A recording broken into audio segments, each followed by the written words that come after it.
E aí pessoal, aqui é o Bruno Oliveira de novo com vocês. Espero que vocês tenham gostado do último vídeo. Hoje eu quero conversar com vocês um pouco a respeito de carreira.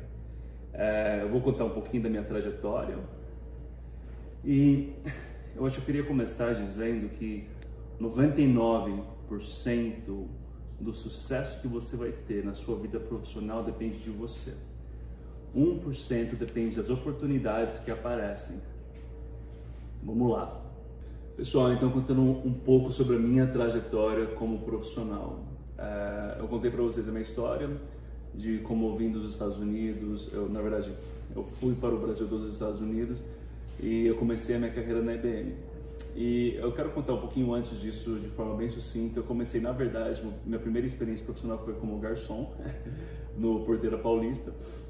Era um negócio de fim de semana, eu ganhava pouco dinheiro e trabalhava a madrugada inteira. Depois disso, quando eu estava com 17 anos, eu comecei a trabalhar na Moto Saga como vendedor. E foi uma experiência interessante, porque era um lugar muito feio, era um quartinho, cara, muito não atraente, muito não atrativo. Eu lembro que na minha primeira semana eu trouxe balde, vassoura, produto de limpeza, eu limpei tudo, porque era sujo, não era apresentável. E assim, não deu certo, mas eu dei o meu melhor. Eu acho que o motivo que eu quero trazer isso é que você tem que trabalhar com aquilo que você tem, né? Você não pode esperar que as coisas vão acontecer e da noite pro dia você vai repentinamente ter tudo aquilo que você gostaria de ter, todo o material, ser apreciado na sua posição. A minha história na IBM, ela começou em 2004. Comecei como operador, no segundo turno eu trabalhava das 4 à meia-noite. E quando eu entrei, eu compartilhei isso da última vez também, a primeira coisa que eu ouvi cara, eu tô aqui há 2 anos, todo mundo que entra aqui não sai daqui e fica aqui. Tipo, isso aqui é o teto, você entra aqui e você não sai daqui mais. E eu não aceitei essa narrativa sobre a minha vida. Eu lembro que meu primeiro desejo era ser IBMista, porque eu era o que a gente chamava de vendor, que é o nome de contratante ou de terceiro no Brasil. E, cara, eu não gostava de ser vendor, eu queria muito ser IBMista, porque tinha privilégios diferentes de um IBMista e de um vendor ou de um terceiro.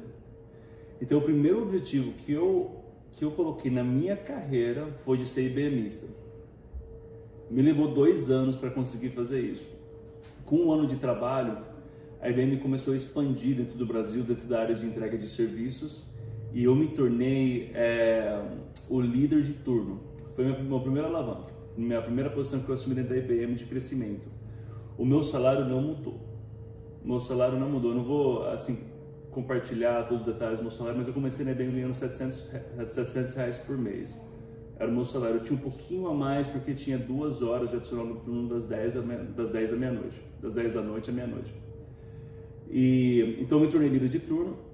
Fiquei como líder de turno aproximadamente 2 meses. Daí eu assumi uma nova posição que era de Ops Analyst, analista operacional. E novamente eu não fui promovido, não me tornei IBMista. No meu time, eu fui a única pessoa durante aproximadamente 18 meses a não ser IBMista, com o mesmo salário de operador. Então, assim, era um baque para mim, era uma dificuldade até me relacionar com as pessoas do meu grupo, porque enquanto eu tinha pessoas dentro do meu departamento que ganhavam 4, 5 vezes mais que eu, continuava com o mesmo salário. E eu executava a mesma função, fazia o mesmo trabalho. Mas, cara, eu não deixei isso ser um fator desanimador para mim. Eu não tive menos vontade de trabalhar. E, cara, foi muito difícil essa época, porque chegou um momento que meu pai não conseguia mais emprego. Então, a minha mãe era a única fonte de renda da nossa família. E a gente passou 2, 3 anos vivendo com R$1.600 por mês. Então você imagina o drama emocional para um adolescente que, assim, tinha gincana às vezes, que eu queria ir com meus amigos, eu não podia comprar um cachorro quente. Então, tipo, quando eu comecei a trabalhar, eu falei, cara, foi para mim uma libertação. Falei, tipo, eu finalmente consigo fazer alguma coisa. A gente não tinha carro, tipo, eu comprei meu carro quando eu comecei a trabalhar, porque a gente não tinha, minha família não tinha carro. E, enfim, eu tava lá na função, exercendo, e cara, assim, Deus me honrou, porque depois de 2 anos dentro da IBM, eu me converti IBMista, fui promovido, e eu tive um aumento salarial muito substancial, que, tipo, me ajudou demais na época, foi um fator diferencial gigante para mim. E nessa trajetória dentro da IBM, eu lembro que eu passei por várias posições, por vários times, por vários gerentes, pessoas que foram boas para mim, pessoas que não foram, mas o que eu sempre preservei é que tudo que eu tocasse, tudo que eu fizesse fosse feito com excelência. E isso às vezes é até um problema para mim, porque às vezes você vai ajudar a fazer alguma coisa e ficou tão bom que na próxima vez, você não pode fazer de novo? Eu falei assim, pô, não... eu queria só ajudar, não quero assumir essa responsabilidade porque eu tenho outras responsabilidades.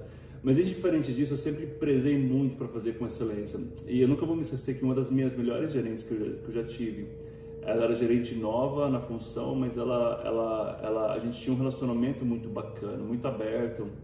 E ela falava assim, Bruno, é incrível, tudo que você coloca a mão vira ouro. Eu falei, Dri, primeiramente eu sei que tudo que eu faço, Deus abençoa. E segundo, eu realmente tento fazer com excelência. E eu realmente tento, assim, eu sou muito detalhista, às vezes até perfeccionista ao extremo, mas eu acredito que tudo que você vai fazer, você tem que fazer do seu melhor. Você tem que entregar aquilo que é o melhor que você pode fazer. E eu nunca tentei me equilibrar com outros profissionais. Eu nunca tentei, como que eu posso dizer? Eu nunca tentei ficar na média de outras pessoas. Eu nunca procurei qual que é a média para mim me estabelecer dentro dela. Eu sempre olhei para pessoas que estão acima de mim, pessoas que fazem mais do que eu, pessoas que são melhores do que eu naquilo que eu faço, pessoas que são referências para mim. Então eu sempre busco me equiparar a pessoas que estão acima de mim, pessoas que são mais maduras, pessoas que já tiveram uma trajetória mais longa. E isso, cara, é muito beneficente para mim, porque quando você se compara a pessoas do mesmo nível, você está fazendo a si mesmo um desfavor, porque você está limitando a sua capacidade de crescimento. Então, tipo, eu sempre olhei, cara, tipo assim, o que o meu chefe faz? O que o chefe do meu chefe faz? O que essa pessoa que tem um cargo executivo faz? E eu sempre me posicionei dessa forma, como que eu posso chegar a esse nível? Eu sempre busquei também fazer assim, como que eu posso facilitar a vida das pessoas que estão acima de mim.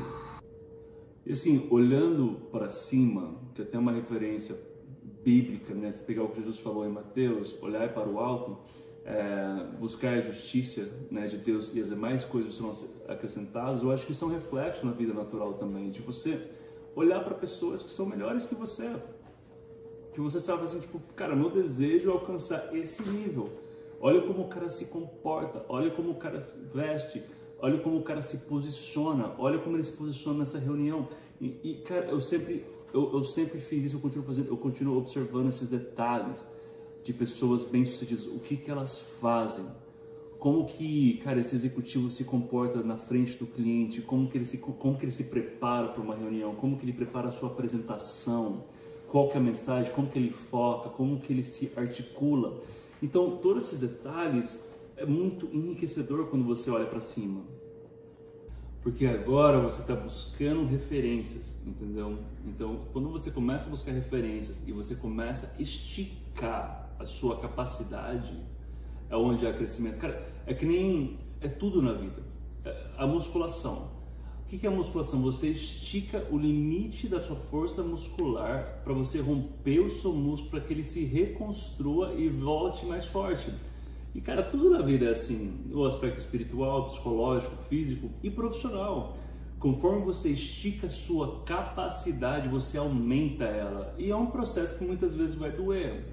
Mas o que você não pode ter é preguiça de passar por isso. Porque a Bíblia diz assim, vai ter com a formiga o preguiçoso.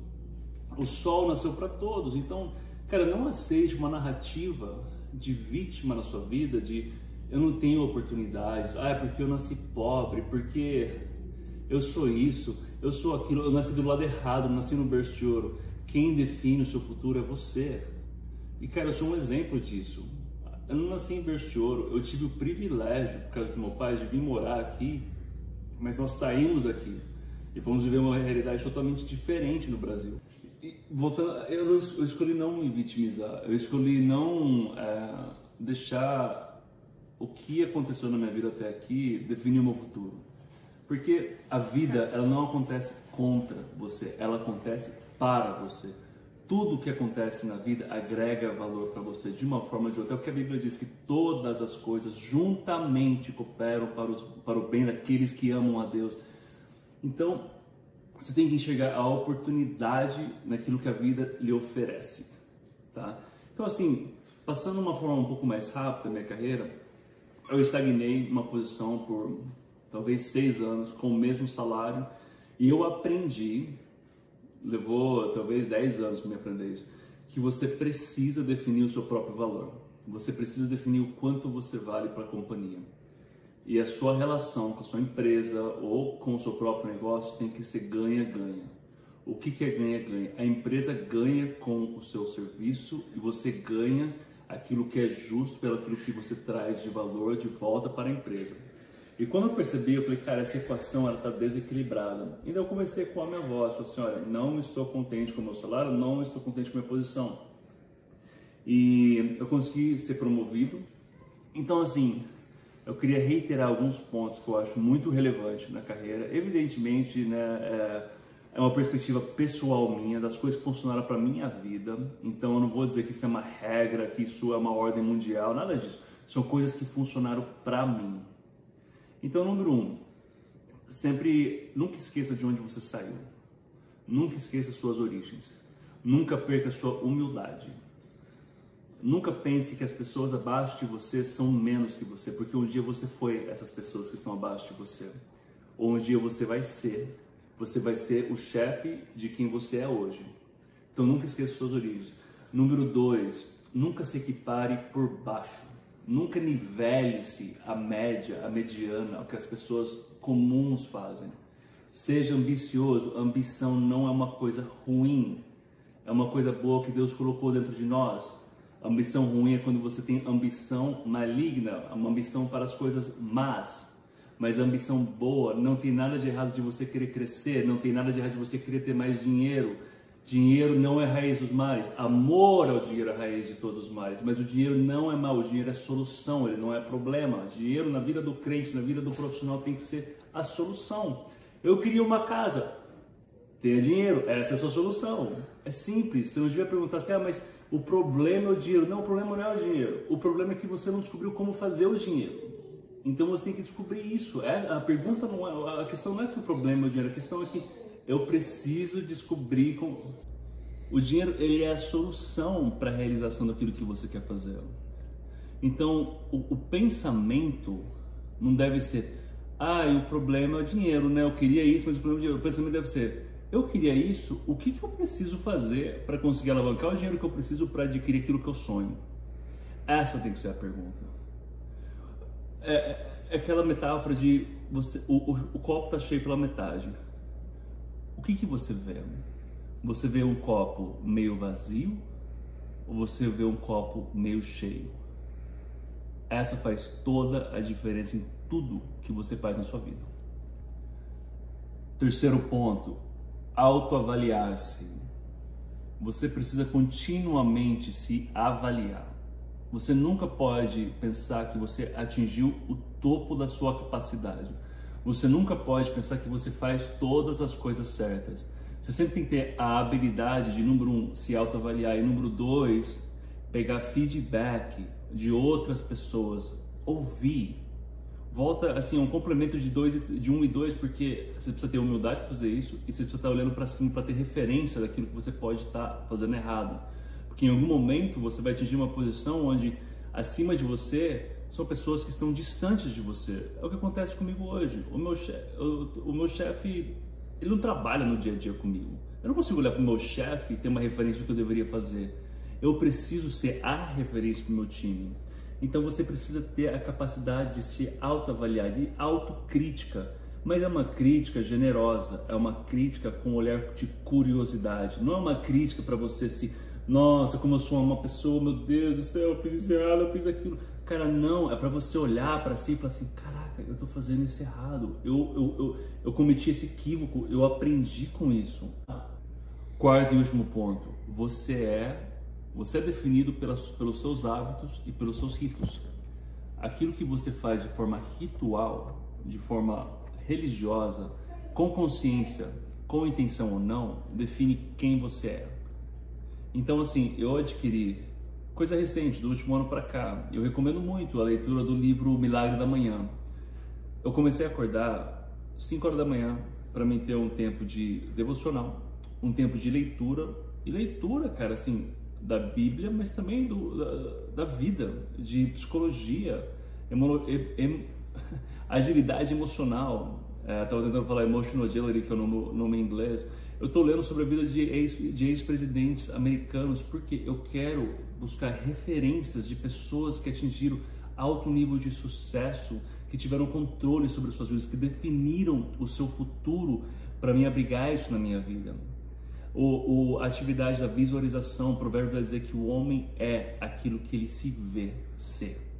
Então, aquilo que você vê é o que você é, aquilo que você contempla é o que você se torna. Então, se você se contempla uma pessoa miserável, sem esperança em futuro, quem você vai ser é inevitável. Então, eu desenhei aquilo que eu quero para mim, da minha família, da minha vida espiritual, da minha vida financeira, da minha vida profissional. A leitura, a devocional, a oração. Uma outra coisa que é muito importante é declarações e planejamento. Então, assim, eu comecei a declarar coisas que eu via que eram mentiras que governavam a minha vida, a respeito do meu casamento, a respeito da minha profissão. Então, diariamente eu declaro aquilo que eu quero que seja verdade para mim. Eu profetizo para minha própria vida aquilo que eu quero para mim. Uma outra coisa que é muito interessante e bacana é você fazer diário. Ele chama de scribbling, mas é você declarar aquilo que você é grato. Por que você é grato hoje? Pelo que você é grato hoje? Porque a gratidão, ela é a raiz da alegria. Se a amargura é a raiz de tristeza, a gratidão é a raiz de alegria. Então, assim, eu queria compartilhar nessas informações com vocês. Espero que vocês tenham gostado. A gente está trabalhando já no tema da semana que vem. Você vai ter que entrar lá para ver como que vai ser. Então, Deus abençoe vocês. Muito obrigado.